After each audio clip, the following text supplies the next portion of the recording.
agenda selanjutnya yaitu pemaparan dari narasumber kedua.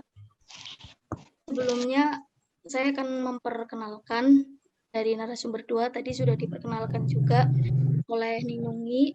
Jadi saya akan memperkenalkan kembali beliau ya. Beliau adalah Ning Najhati Salma. Saya sangat suka sekali dengan pemikiran dan dedikasinya beliau terhadap kontribusi ya untuk santri. Artinya karya-karya beliau yang sudah sangat familiar ya, ada 2 barista, kupu-kupu Margaret, dan yang terbaru yaitu lipstick. Mungkin dari situ teman-teman santri sudah bisa menganalisis bahwa santri itu tidak harus mengaji ataupun terkungkung di dalam tembok ya, tembok penjara suci saja, seperti itu. Jadi santri itu memiliki kemerdekaan, bisa salah satunya dengan literasi. Sebelum beliau memaparkan, beliau juga pernah menempuh pendidikan di Pondok Pesantren Al-Falah Ploso Kediri, terus di Pondok Pesantren Yogyakarta program tahfidz dan Pondok Pesantren Salafiyah An-Nur di Maron Purworejo. Jadi beliau ini mungkin salah satu sosok ya yang diidamkan para santri karena ya santri sangat menikmati karya-karyanya Ning Najhati Salma. Untuk webinar waktu dan masalah novel Wisanggeni. untuk waktu dan saya persilahkan.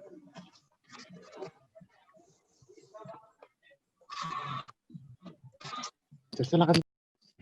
Terima kasih Mbak Zulaiha telah memberikan waktu untuk saya. Assalamualaikum warahmatullahi wabarakatuh. Waalaikumsalam warahmatullahi wabarakatuh. Assalamualaikum, Ning Dian.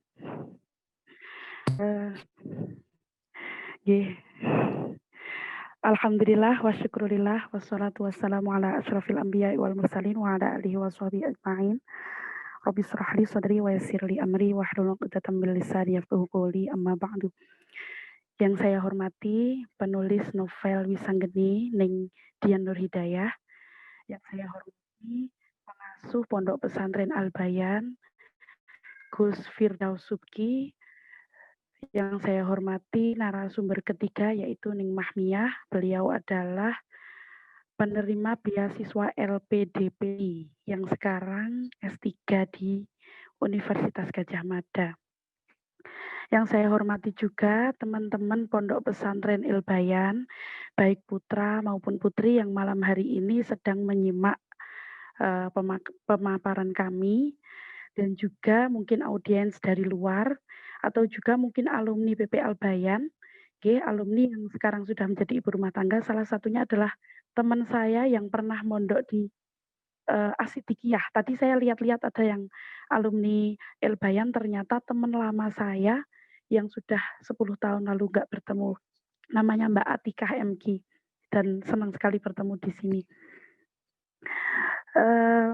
Nanti bersama-sama kita mengucapkan puji syukur kehadirat Allah Subhanahu wa Ta'ala yang telah memberikan kita waktu dan kesempatan sehingga kita bisa bersua malam hari ini meskipun hanya melalui virtual. Alhamdulillah kita masih diberikan kesehatan di tengah cobaan di negeri ini.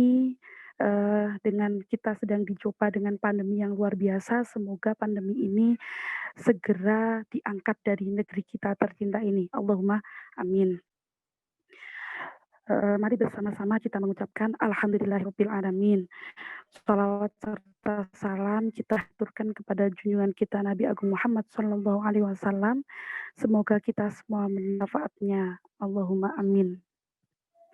Sebelumnya saya ingin berterima kasih pada Ning Dian karena saya diajak sharing malam hari ini pada teman-teman. Sebenarnya kurang tepat jika dikatakan saya banyak membantu karena saya hanya sharing-sharing biasa. Saya senang diajak sharing beliau dulu ketika proses kepenulisan. Saya juga hanya menjawab semampu saya. Kemudian saya juga belum tepat dikatakan inspirator karena saya sendiri juga masih baru di dunia literasi. Saya juga baru 2 tahun, tapi alhamdulillah jika beliau mengapresiasi dan malam hari ini juga diajak di sini. Karena kalau sebenarnya nih Dian ini temennya banyak nggih, di organisasi apa, beliau temennya banyak yang ada foundernya sebuah organisasi ada, kemudian penerjemah bahasa Inggris juga ada, tapi kalau saya yang diajak di sini ya saya, apa nggih, suatu kehormatan buat saya senang. Terus alhamdulillah memang kebetulan saya memang baca Wisanggeni ini nggak lama. Saya baca 5 hari, 3 apa 5 hari nggih. Sebenarnya bacanya itu nggak sampai 3 hari, tapi bukunya sempat ketelingsut. Bukunya itu sempat ketelingsut, akhirnya loh gimana ya mau saya apa, langsung selesai kok nggak ketemu. Akhirnya setelah ketemu langsung saya baca sampai akhir. Dan alhamdulillah saya banyak menemukan kritik sosial dan pesan-pesan moral yang bagus dari novel ini. Karena sebenarnya begini, Neng Dian ini berani menyisipkan sebuah pesan yang tidak latah, di mana banyak novelis, banyak penulis fiksi, tidak hanya orang lain, bahkan diri saya sendiri itu biasa menggambarkan tokoh utama yang biasanya cakep, terus kemudian masyhur, kemudian alim dan pokoknya tetek bengeknya komplit kayak gitu ya. Ya memang itu salah satu di salah satu novel saya ada dengan karakter seperti itu memang untuk memantik pembaca. Kemudian juga melihat, ada kaitannya dengan tes pasar juga, sehingga untuk memantik kebaperan pembaca itu saya bikin salah satu karakter yang kayak gitu. Tapi Neng Dian ini berani fokus kepada konstruksi cerita di mana karakter Wisanggeni ini ditonjolkannya bukan di dalam fisik, bukan di dalam kemasyhuran dia seorang Gus atau dia kaya raya dan lain dan sebagainya. Tapi Wisanggeni ini pokoknya akhlaknya yang baik. Lah saya di sini langsung di poin pertama saya langsung bisa nangkep, oh ini maksudnya gini. Neng Dian pengen menonjolkan karakternya, akhlaknya. Dan ini kan nggak semua penulis berani kayak gitu kan, nggih. Soalnya di sini kan berarti harus mampu menonjolkan karakter dan pemikiran-pemikiran bagus yang diusung oleh Mas Wisang itu tersebut. Kemudian dari Mas Wisang ini, Neng Dian juga ingin mengingatkan kita bahwasannya santri, Mas Wisang ini kan dia ini ketika di lar novel, jadi Mas Wisang ini ketika jatuh cinta dengan Neng Afra, dia sedang berada di luar pesantren. Jadi ini membicarakan karakter Wisang ketika sudah melebur dengan masyarakat. Bukan Wisang ketika sedang ngaji dampar, bukan Wisang ketika sedang jadi khodam atau gimana, bukan, tapi ketika dia sudah keluar. Dari sini kan saya ambil pesan moralnya, berarti Neng Dian juga ingin mengingatkan pembaca bahwasanya santri itu, saya baca salah satu quotes di sini nggih, yang saya garis bawahi. Wahai yang terkasih, ini nggih saya baca. Wahai yang terkasih, jika kau sudah mengakui dirimu santri, maka kau bukan hanya murid yang dampar mendengarkan kiai, tapi harus melebur diri menggenggam segala ilmu yang disampaikan baik lisan maupun laku, membawamu berperan di kemudian hari. Santri bagi kiaimu, santri bagi orang tuamu, santri bagi sesamamu, dan santri bagi bumimu. Selamanya kau akan menjadi santri bahkan saat kau jatuh cinta pada seorang dewi. Nah, di sini saya langsung kerasa, oh ini pengen menonjolkan jiwa-jiwa santri ketika dia keluar dari jeruji pesantren. Jadi kan selama ini kan kita lupa bahwasanya sebenar-benarnya santri ini kan alumni ini kan diuji bukan ketika santri ini diuji bukan ketika dia berada dalam pesantren, bukan berada di balik jeruji pesantren, tapi diuji ketika dia sudah keluar. Nah, kualitas alumni ini diuji ketika dia sudah keluar. Lah Mas Wisanggeni ini sudah keluar dari pondok, kemudian dia sudah merebur di masyarakat, maksudnya dalam arti dia sudah bekerja, menghidupi dirinya, dan akhirnya serawung, bertemu dengan orang-orang di sekitarnya. Lah kebetulan di sekitarnya ini kan orang-orang awam, orang-orang umum. Lah Mas Wisanggeni ini mampu hadir di tengah-tengah mereka, menjadi santri, tidak melupakan alma maternya. Kita tahu bahwasanya santri ini kan biasanya diuji ketangguhan sebagai santrinya, diuji jiwa santrinya itu ketika jauh dari bangunan pesantrennya. Apakah dia tetap akan menjadi santri ataukah jarak itu telah melunturkan norma-norma, kan artinya begitu. Nah, dari sini ini memaknai santri ketika setelah keluar dari pesantren. Kemudian ya ini pesan moral ini yang pengen diendapkan mari kita endapkan dari tulisan-tulisan Neng Dian tersebut. Jadi kayak mengingatkan makna santri secara substansial, secara esensial. Juga di sini juga ada dua pendapat antara kiai ini dan kiai ini. Perbedaan pendapat itu wajar nggih. Terus kemudian Neng Dian ini pengen menonjolkan yaitu santri secara mental dan nyuwun sewu kiai secara mental juga. Kemudian di dalam situ juga ada perjodohan. Jadi sebenarnya pendapat Neng Dian dalam novel tersebut tentang perjodohan antara Neng Afra dengan Gus Hambali. Gus Hambali ini kan digambarkan seorang yang komplit ya, seperti novel-novel sebelumnya yang pernah kita baca. Ya alim, ya pokoknya sudah komplit. Terus kemudian di sini ada perbincangan antara Abah Kiai Abbas dan Abah Kiai Syueb. Bagaimana menanggapi perasaannya nih Afra. Nah, di sini kan ada perbedaan pendapat antara Kiai A dan Kiai B. Kemudian bagaimana beliau menyelesaikan masalah. Nah, ini patut kita renungkan. Tapi sebenarnya pendapat di novel ini nggak jauh beda dengan kenyataan begini. Jadi memang kebanyakan pada di dunia pesantren ini memang kebanyakan Neng dapat Gus dapat Neng.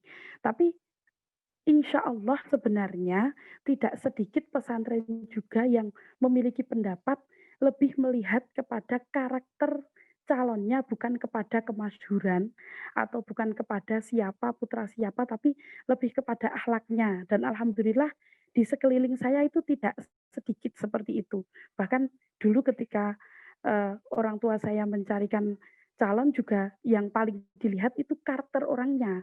Soalnya nyuwun sewu kadang kalau yang dilihat cuma keturunannya dan kemudian gelarnya itu kadang ada juga nyito. Artinya nyito itu mengecewakan. Tapi kalau langsung ke poinnya apakah ini karakter orangnya ini kan langsung dilihat akhlaknya lah. Sebenarnya di dalam Wisanggeni itu ingin menggali seperti itu. Kemudian yang berkaitan dengan itu, nah ini saya senangnya di Wisanggeni ini beliau cukup berani, tidak terlalu ya sebagai penulis ini kan wajar ya kalau pengen namanya karya pertama ini kan menginginkan agar dibaca umumnya orang sehingga mencari pemantik-pemantik supaya pembaca ini baper, supaya pembaca ini terhanyut dengan pemantik-pemantik tersebut. Akan tetapi Neng Dian ini berani memilih jalan yang berbeda sehingga ini caranya aku, ini karakteristik tulisannya aku lah. Dari karya pertama ini beliau sudah berani menunjukkan kepenulisan beliau sendiri dan seperti ini patut diapresiasi. Nanti diteruskan ya untuk novel-novel berikutnya nggih Ning Dian. Tetap berani menunjukkan pendapat. Kemudian ya sebenarnya ini kaitannya dengan orisinalitas pendapat. Kalau penulis kalau berani seperti itu kan berarti dia kuat. Nah, ini kalau diasah terus nanti bagus karena saya memperhatikan penulis-penulis senior bagaimana beliau-beliau ini menjadi besar memang karena beliau penulis-penulis senior yang saya pelajari tersebut kebanyakan memang berani menunjukkan pendapatnya sendiri. Jadi menjadi khas, menjadi unik. Ini yang berkaitan dengan Wisanggeni ya. Terus saya lanjut dengan tadi Neng Dian itu request sama saya melalui WA, katanya beliau ngendiko kalau temanya selain Wisanggeni juga berbicara yang berkaitan dengan santri berani berkarya dan berkontribusi. Sebenarnya nggih. Jadi saya lanjut nggih. Ini saya sudah menghabiskan lumayan banyak waktu ini. Eee, kem nggih. Jadi begini, alhamdulillah kita di tahun 2020 ini, eee, istilahnya kan santri lumayan sedang panen-panennya nggih, 2020 mulai dari 2015. Karena apa? Karena santri sudah banyak yang belajar lintas disiplin ilmu. Jadi sekarang sudah banyak nggih santri yang belajar santri yang jadi dokter, santri yang jadi, yang di farmasi, atau kemudian yang ahli ekonomi, yang sosial budaya, sosial politik, dan lain dan sebagainya.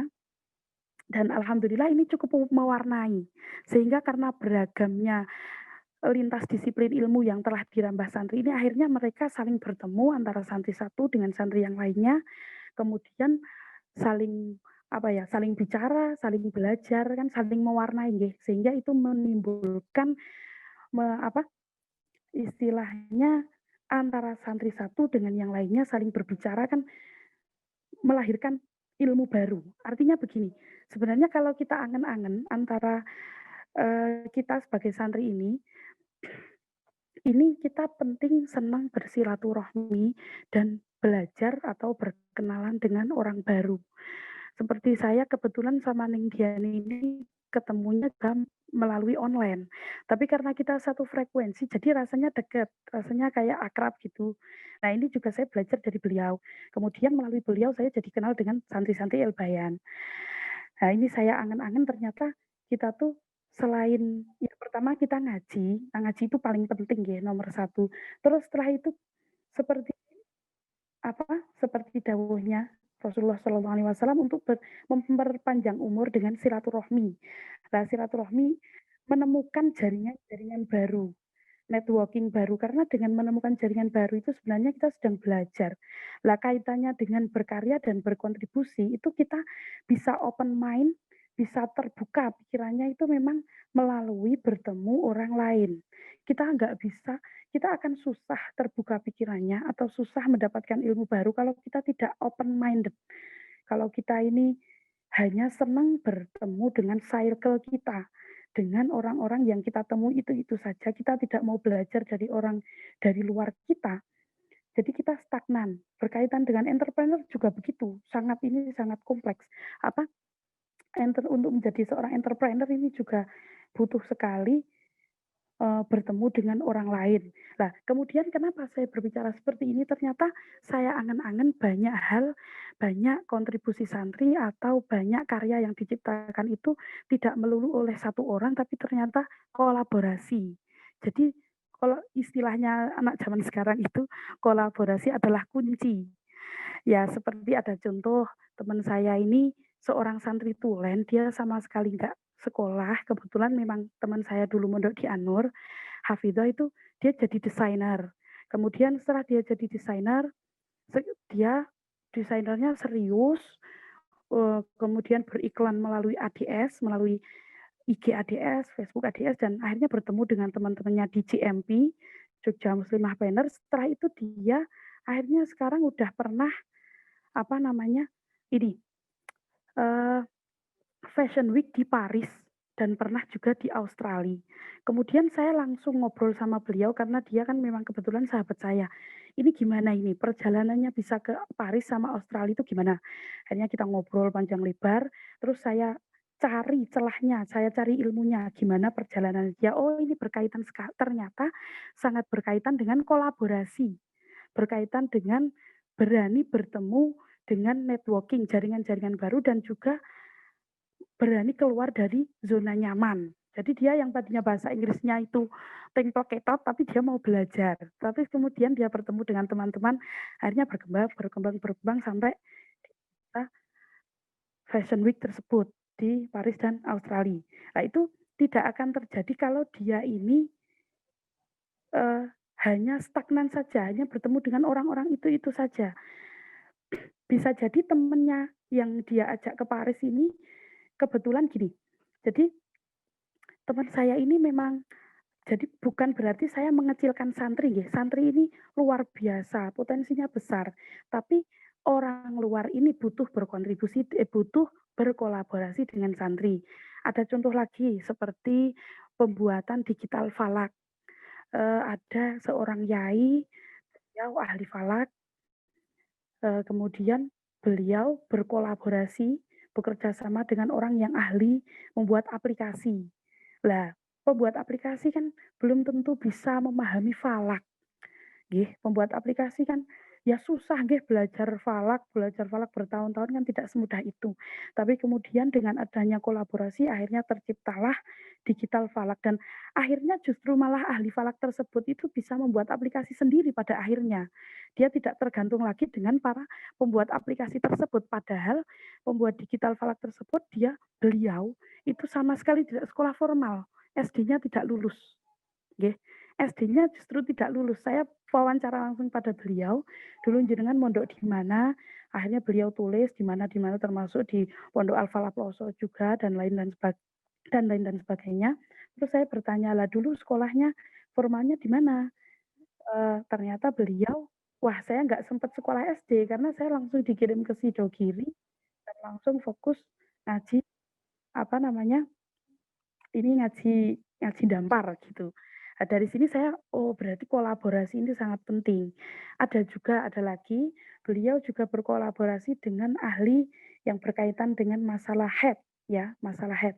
Kemudian apa namanya, dengan kolaborasi tersebut terciptalah sebuah aplikasi yang berkaitan dengan bagaimana cara menghitung istihadzoh, bagaimana cara menghitung nifas dan lain dan sebagainya. Kemudian saya juga mengingat sesuatu, ada makalah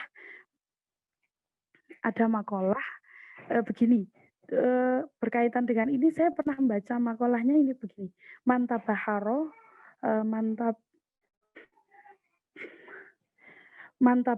fi ilmin wahidin tabaharo fi jami'il ulumi."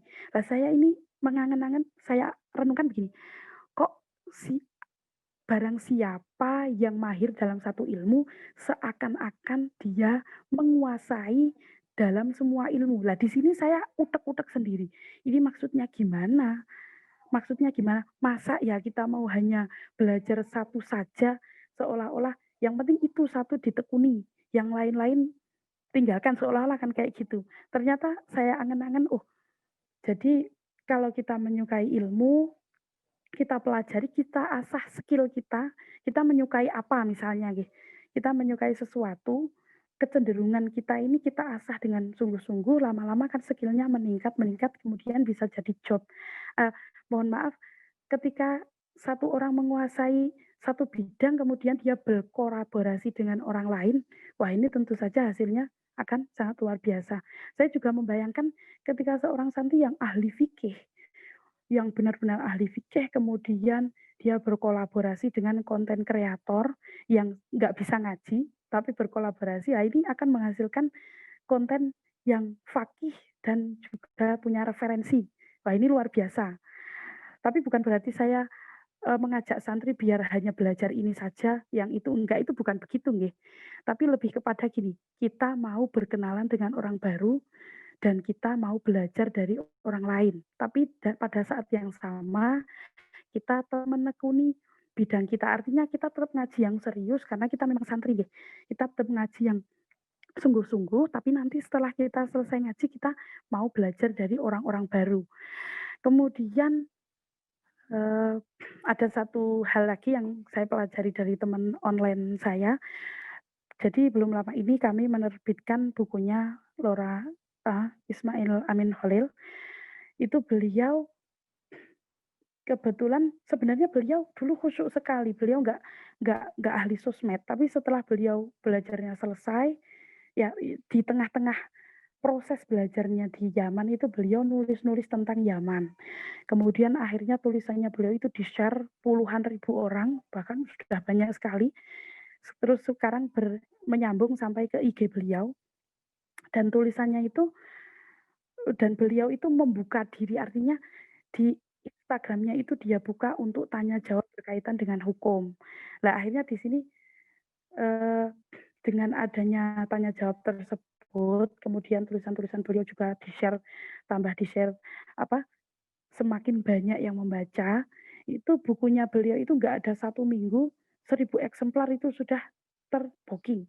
Kemudian dicetak lagi 2000 eksemplar itu berapa hari itu sudah terbooking lagi. Bahkan admin beliau itu sampai curhat, "Ini gimana ya, saya capek sekali dari asar sampai malam sudah 100 lebih yang order." Nah, di situ saya belajar di situ, oh ternyata ya beliau ini santri salaf, tapi beliau juga menggunakan media sosial dan beliau juga mau berkolaborasi dengan orang lain. Beliau juga meskipun beliau khusyuk, beliau tadinya ya fokus dengan ngajinya, kan beliau juga lulusan SD ya, fokus dengan ngajinya. Tapi setelah itu beliau open minded, mau berkolaborasi dengan orang lain dan mau belajar menggunakan media sosial.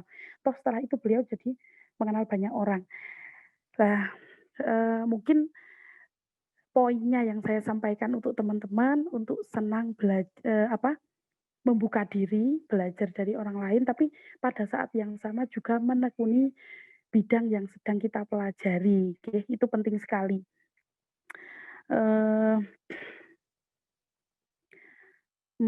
Ini sepertinya sudah lebih 4 menit ternyata nggih. Mungkin ini yang saya sampaikan, nanti saya sambung ke diskusi nggih, barangkali ada yang ingin ditanyakan. Jika ada kekhilafan saya minta maaf, nanti kita sambung lagi di diskusi. Waktunya saya kembalikan lagi ke Mbak Zulehah nggih, Mbak moderator. Nggih. Assalamualaikum warahmatullahi wabarakatuh. Waalaikumsalam warahmatullahi wabarakatuh. Waalaikumsalam. Terima kasih kepada Ning Najhati Salma telah memberikan notis